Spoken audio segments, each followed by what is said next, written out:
Hello students, good evening all of you. So आज मैं आपको एक्सप्लेनेशन देने वाला हूं क्लास 11 का अकाउंट पार्ट 2 बुक का chapter number 9 accounts of non trading concern. Student बहुत ही इजी चैप्टर है, बहुत ही इजी वे में इसका एक्सप्लेनेशन आपको देने वाला हूं। आप लोगों ने पहले एक चैप्टर पढ़ा होगा फाइनल अकाउंट, जिसका एक्सप्लेनेशन मैंने आपको ऑलरेडी दिया हुआ है, तो उसी से कुछ इंटर रिलेटेड होता हुआ चैप्टर है। पर चैप्टर के अंदर है नॉन ट्रेडिंग। नॉन ट्रेडिंग यानी क्या? यहाँ पे ऐसी ऑर्गेनाइजेशन की बात करेंगे हम लोग जो क्या करते हैं, किसी प्रकार का कोई क्लब चला रहे हैं, किसी प्रकार का कोई एनजीओ चला रहे हैं। इस तरह के अकाउंट्स अगर हमको अकाउंट्स की बुक पे अगर बनाने हैं तो हम लोग किस तरह से बनाएंगे, उसके रिगार्डिंग ये पूरा चैप्टर दिया हुआ है। तो वन बाय वन हर एक सम का एक्सप्लेनेशन आपको देने वाला हूं। तो आज आपको मैं आपकी टेक्स्ट बुक का क्वेश्चन नंबर 10 उसका एक्सप्लेनेशन देने जा रहा हूं। तो चलिए स्टार्ट करते हैं क्वेश्चन नंबर 10, जिसके अंदर मुझे बनाना है income expenditure account of Divya cricket club as on 31/3/2015। तो मैंने पहले मेरा अकाउंट बनाया हुआ है, उसके अंदर डेबिट साइड के अंदर मैंने एक्सपेंडिचर लिखा हुआ है रुपीज, इनकम और रुपीज, यानी आपको ये फॉर्मेट दिखाई दे रहा होगा प्रॉफिट एंड लॉस जैसा, जिसके अंदर हम लोग एक्सपेंस को डेबिट में लिखते थे और प्रॉफिट को हम लोग क्रेडिट में लिखा करते थे। तो उसी तरह से मैंने एक्सपेंस को डेबिट में और इनकम को मैंने क्रेडिट में लिखा हुआ है। ओके स्टूडेंट, तो चलिए मैं स्टार्ट करता हूँ वन बाय वन।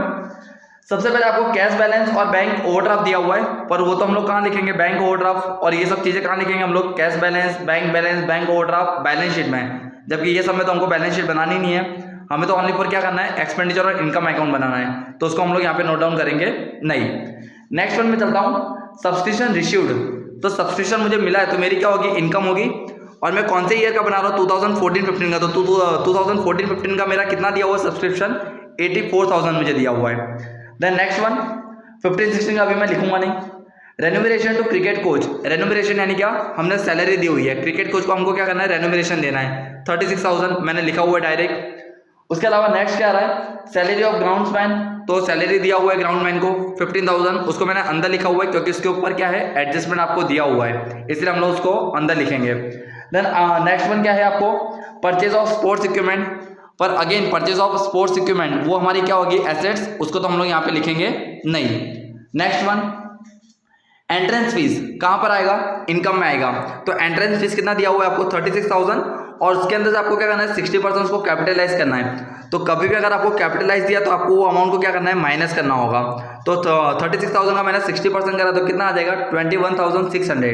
तो रिमेनिंग अमाउंट कितना है, 14,400, वो अमाउंट मेरी कहाँ आ जाएगी, बाहर आ जाएगी। चलिए next one, subscription from member participating in a sports, यानी जितने भी मेंबर्स ने पार्टिसिपेट करा उनके पास से हमको सब्सक्रिप्शन यानी मुझे इनकम मिली हुई है 24,000। अगेन मैंने उसको इनर साइड में लिखा हुआ है क्योंकि उसके ऊपर भी अगर हमको क्या दिया हुआ है, एडजस्टमेंट दिया हुआ है। Then next one wicket preparation expense कहाँ पर आएगा, डेबिट में आएगा 18,000। उसके अलावा नेक्स्ट क्या दिया हुआ है, टूर्नामेंट प्राइज डिस्ट्रीब्यूशन। स्टूडेंट मैंने आपको पहले भी ये शायद बताया हुआ था कि कभी भी अगर आप क्रिकेट क्लब का जैसा बना रहे हो यहाँ पे, तो ये टूर्नामेंट का जो एक्सपेंस है ना, उसका एक अलग से हम लोग क्या करते हैं, लायबिलिटी का एक फॉर्म बनाते हैं। तो ये यहाँ पे जितने भी टूर्नामेंट के एक्सपेंसेस आएंगे ना, वो हम लोग रिकॉर्ड करेंगे नहीं, उसको हम लोग अलग से क्या करेंगे, लायबिलिटी के अंदर मेंशन करेंगे। तो टूर्नामेंट वाले जितने भी एक्सपेंस हम लोग उसको यहाँ पे डिनोट करने वाले नहीं है। Then next one income of कवि सम्मेलन, वो तो इनकम में आ जाएगा मेरा, 75,000 मैंने लिखा हुआ है। देन नेक्स्ट वन मेमी और प्रिंटिंग एक्सपेंस, यानी हमने जो भी वो मूवमेंट्स और ये सब जो हम लोग प्रिपेयर कराते हैं उसका एक्सपेंस, वो भी मैंने लिखा हुआ है 24,000। देन नेक्स्ट वन आपको क्या दिया हुआ है, टूर्नामेंट फीस रिसीव नहीं लिखेंगे हम लोग टूर्नामेंट को। ग्राउंड मेंटेनेंस 27,000, ग्राउंड मेंटेनेंस मैंने 27,000 लिखा हुआ है यहाँ पे। Then next one donation again नहीं आएगा क्योंकि वो हमारी क्या होगी, कैपिटल होगी।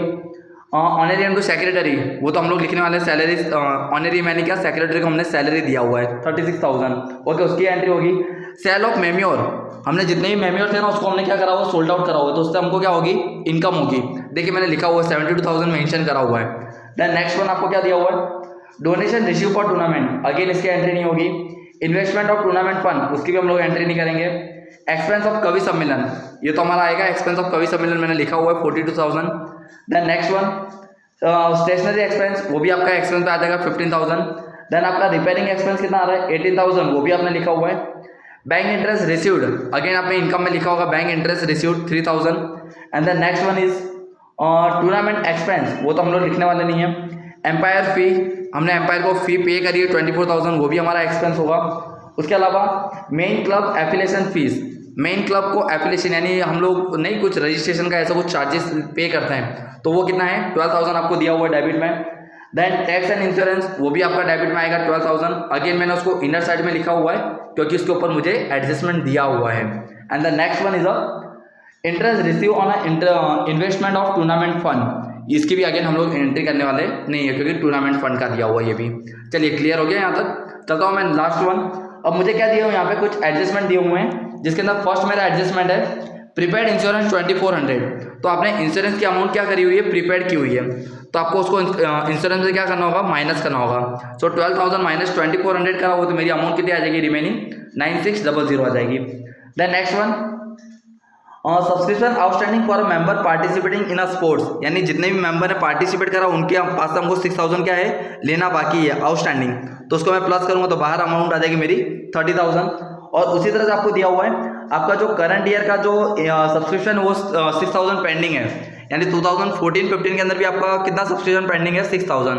अगेन प्लस करने में मेरी अमाउंट कितनी आ जाएगी 90,000 आ जाएगी। देन फोर्थ वन इज आपको क्या करना है स्पोर्ट्स इक्विपमेंट के ऊपर 10% डेप्रिसिएशन निकालना है। तो देखिए उसका कैलकुलेशन मैंने यहाँ पे किया हुआ है। 1,08,000 का मेरा जो स्पोर्ट्स इक्विपमेंट है उसका 10% यानी 10/100, और मैंने उसको परचेस कब कराए 110 को, यानी 110 2013 को लिया हुआ है, तो 110 यानी 10 11 12 1 2 3 यानी 6 मंथ का, इसीलिए मैंने 6/12 लिखा हुआ है। तो उसका डेप्री कितना आ जाएगा 5400 आ जाएगा। तो वो अमाउंट को भी मैंने देखिए यहाँ पे एक्सपेंडिचर में लिखा हुआ है depreciation on sports equipment 5400। Clear हो गया ये भी student. And the last one is a salary outstanding 3,000, यानी जो भी सैलरी थी उसके अंदर मैंने क्या करा हुआ है 3,000 प्लस करा हुआ है क्योंकि वो हमको क्या करना है आउटस्टैंडिंग यानी पे करना बाकी है। क्लियर हो गया स्टूडेंट ये भी पक्का। उसके अलावा मेरे कोई भी यहाँ पे एडजस्टमेंट बाकी रह रहे हैं नहीं है। तो अब हम लोग क्या करेंगे फाइनली हम लोग इसका टोटल करेंगे। तो इसका टोटल करने पे मेरा जो डेबिट साइड का टोटल आ रहा है वो कितना आ रहा है 2,85,000 आ रहा है, और मेरा क्रेडिट साइड का टोटल कितना आ रहा था 2,84,400 आ रहा था। तो डेबिट में से मैं क्या करूंगा क्रेडिट की जब अमाउंट माइनस करूंगा 90,000 14,400 30,000 75,000 72,000 3,000, तो मेरी रिमेनिंग अमाउंट कितनी बचेगी 600। तो यहाँ पे जो 600 आ रहा है वो क्या है मेरा एक्सपेंस ओवर इनकम है। अब ये आपको कैसे मालूम पड़ेगा, आपने देखा मेरा एक्सपेंस का टोटल कितना आ रहा था 2,85,000 यानी, और मेरी इनकम कितनी आ रही थी 2,84,400, यानी मेरा जो एक्सपेंस है ना वो मेरी इनकम से क्या है ज़्यादा है। That's why I return expense over income over year. So my final answer will be 600। Clear हो गया स्टूडेंट पक्का। तो आई होप दैट आपको ये सम भी बहुत ही इजी वे में क्लियर हुआ होगा। आगे के जितने भी रिमेनिंग सम है हर एक सम का मैं आपको एक्सप्लेनेशन देने वाला हूँ। So till then bye and take care.